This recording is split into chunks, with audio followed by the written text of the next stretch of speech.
बाह्यस्त्रोत भरती प्रक्रिया रद्द करावी या मागणीसाठी गेल्या 39 दिवसांपासून नाशिकमध्ये आदिवासी बांधवांनी आपलं ठिय्या आंदोलन सुरू केलेलं आहे।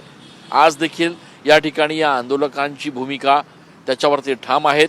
कोणत्याही परिस्थितीमध्ये बाह्यस्त्रोतच्या माध्यमातून भरती प्रक्रिया होऊ देणार नाही आणि पूर्वी ज्या पद्धतीची भरती प्रक्रिया होती तीच पुन्हा राबवावी अशी मागणी या आंदोलकांनी केलेली आहे। जवळपास 39वा दिवस आहे आणि आज देखील हे आंदोलक जे आहेत ते नाशिकच्या आदिवासी भवनच्या बाहेर ठिय्या आंदोलन देऊन बसलेले आहेत। खरं तर आदिवासी आंदोलकांना अपेक्षा होती की गिरीश महाजन त्यांची भेट घेतील, त्यांचे विषय समजून घेतील आणि काहीतरी ठोस आश्वासन देतील।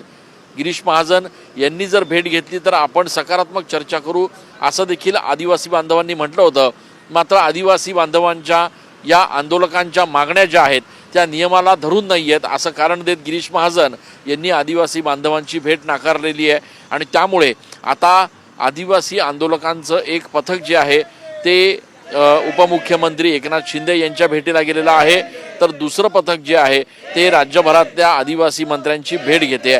आपण बघतोय की या ठिकाणी या सगळ्या आंदोलनाच्या पार्श्वभूमीवर आंदोलकांनी जवळपास 2 ते 3 वेळेस आदिवासी भवनमध्ये शिरण्याचा प्रयत्न केला होता आणि त्या पार्श्वभूमीवर या संपूर्ण परिसरात पोलिसांनी बॅरिकेडिंग केलेलं आहे। पोलिसांचा मोठा बंदोबस्त या संपूर्ण परिसरात आपल्याला बघायला मिळतोय। सध्या तरी आदिवासी आंदोलकांनी वेट अँड वॉचची भूमिका घेतलेली आहे।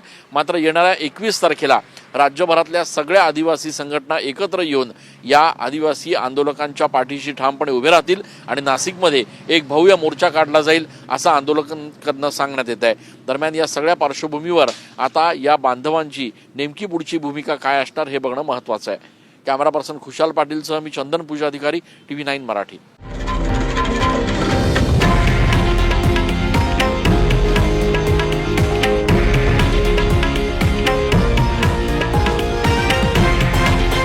हे आहे देशातील नंबर 1 न्यूज नेटवर्क आणि आपण पाहत आहात TV9 मराठी, एकमेव।